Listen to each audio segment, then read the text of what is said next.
Ponorogo sebagai pemerintahan Islam berdiri tahun 1496 itu tidak mungkin. Karena posisinya Ponorogo itu di pedalaman dan tahun 1496 itu pedalaman masih dikuasai oleh Majapahit.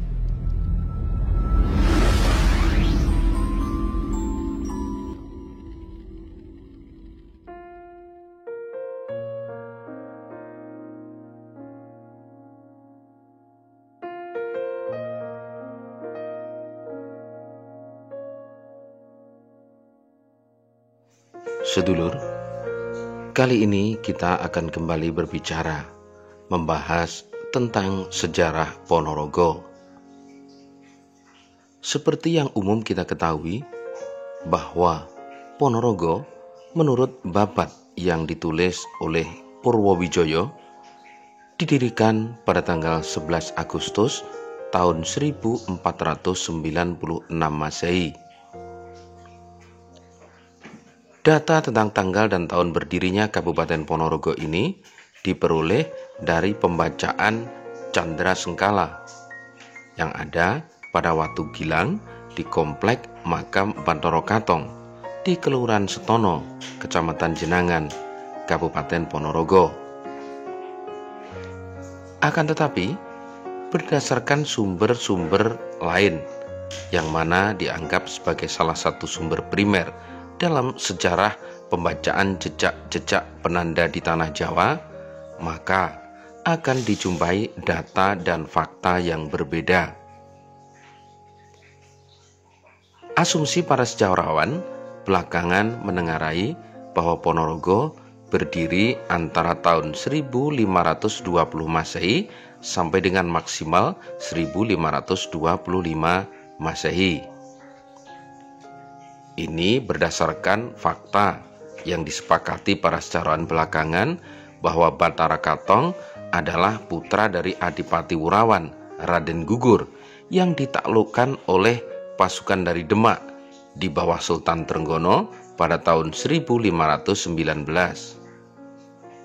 Pasca ditundukkannya Kadipaten Wurawan oleh Demak, maka putra-putra dari Wurawan setelah memeluk agama Islam, kemudian disebarkan atau diberi tanah lungguh di beberapa tempat di wilayah yang lain. Salah satunya adalah Batara Katong yang kemudian ditempatkan di wilayah yang kita kenal sebagai Ponorogo yang sekarang ini. Catatan tentang ditundukkannya Kadipaten Wurawan atau wilayah Wurawan oleh Demak ada dalam catatan perjalanan Bujanggamane atau naskah Bujanggamane. Bujanggamane adalah seorang pangeran dari Sunda yang kemudian mengembara ke wilayah timur, kemudian mencatat jejak-jejak sejarah perjalanannya dalam naskah yang mana sekarang kita kenal sebagai naskah Bujanggamane. Naskah Bujanggamane bisa dikatakan adalah salah satu sumber primer dalam membaca sejarah di tanah Jawa. Di samping Batara Katong yang diberi lungguh atau wilayah di wilayah Ponorogo yang sekarang, ada juga beberapa putar dari Kadipaten Wurawan yang kemudian juga menggunakan nama Katong. Katong adalah asal dari kata katuang. Beberapa putra lain yang menggunakan nama Katong tersebut adalah yang ada di Kaliwungu. Kemudian ada juga di Gerobokan. Kedua orang yang menggunakan nama Katong yang juga bersaudara dengan Batara Katong di Ponorogo ini, konon setelah ditundukkannya Wurawan, diajak menjadi salah satu kekuatan untuk melawan Portugis yang ada di Batavia atau barangkali juga di tanah-tanah yang lain. Maka oleh karenanya sempat pula timbul perdebatan tentang keberadaan Batara Katong atau Sunan Katong atau nama Katong yang lain yang makamnya dijumpai tidak hanya di Ponorogo. Tidak ada yang salah karena memang semuanya namanya benar demikian, meskipun merujuk pada tiga sosok yang memang berbeda. Kembali pada sejarah berdirinya Kabupaten Ponorogo. Menurut yang kita ketahui bersama, jika 11 Agustus 1496, tahun ini Ponorogo sudah berusia 526 tahun. Akan tetapi, jika merujuk pada naskah Bujangga Manik maupun naskah Babat Sangkala atau Serat Kondo, maka usia Ponorogo belum lebih dari 500 tahun. Tidak ada yang aneh, dan tentu saja ini bukan suatu hal yang mustahil, karena sejarah akan selalu dikoreksi ketika ditemukan fakta maupun data-data baru yang mana sangat mendukung keberadaan sejarah yang dikoreksi itu sendiri. Assalamualaikum Gus. Ya, waalaikumsalam. Ini Gus, langsung saja kita pengen menurut interpretasinya Gus Yul, kalau berdirinya Ponorogo selama ini kan kita pahami 1496. Ya. Leres nggih. Ya. Kalau menurut pendapat penjelasan gimana Gus? Ponorogo sebagai pemerintahan Islam berdiri tahun 1496 itu tidak mungkin.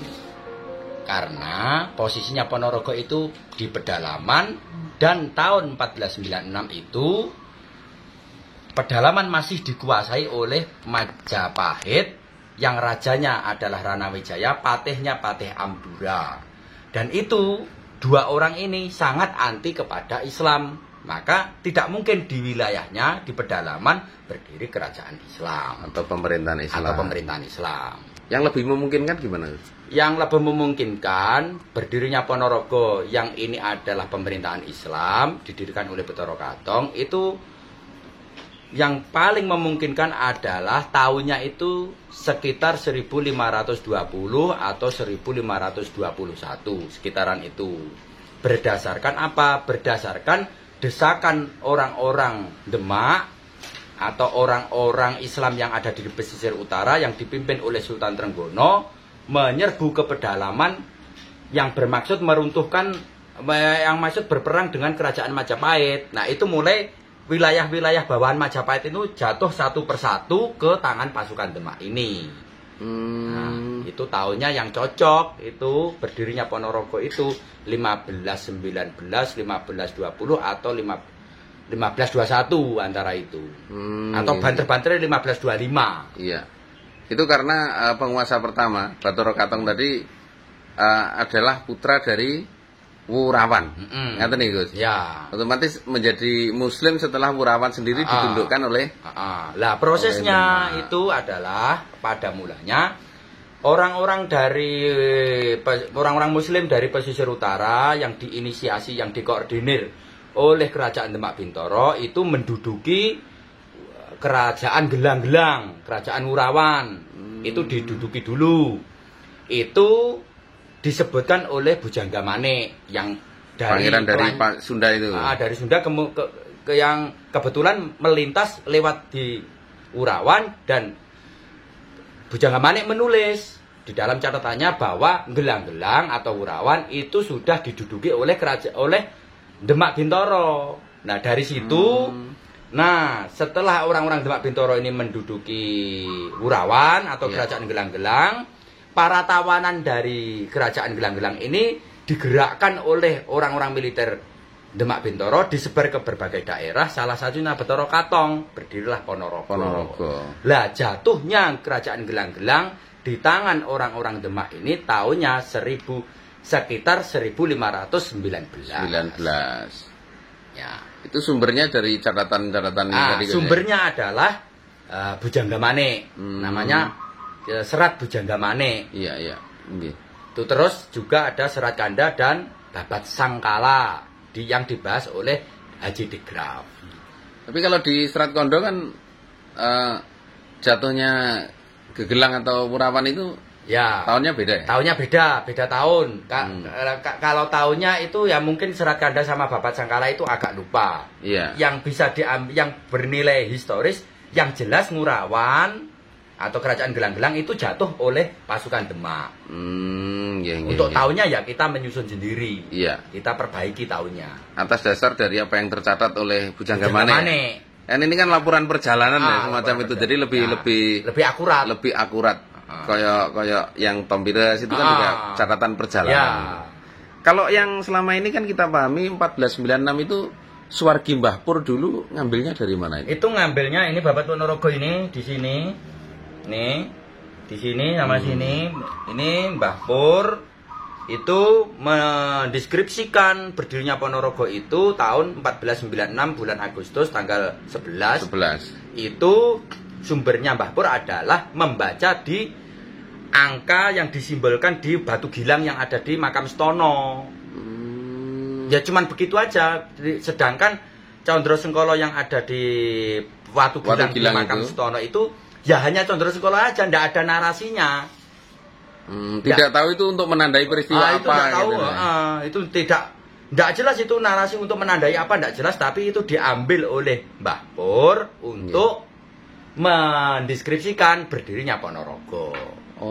Ya itu wajar, tidak apa-apa Mbah Pur ya tidak, itu lumrah karena di zaman Mbah Pur itu sumber sejarah kayak Serat Bujangga Manik juga Mbah Pur mungkin belum baca, jadi ya normal. Nggih. Pembacaan literatur yang masih menggunakan sumber-sumber sekunder, Bu. Barangkali semacam itu. Di zaman Mbah Pur kan belum sumber-sumber belum semelimpah zaman kita ini, jadi ya wajar. Dan sejarah kan memang belum final ya.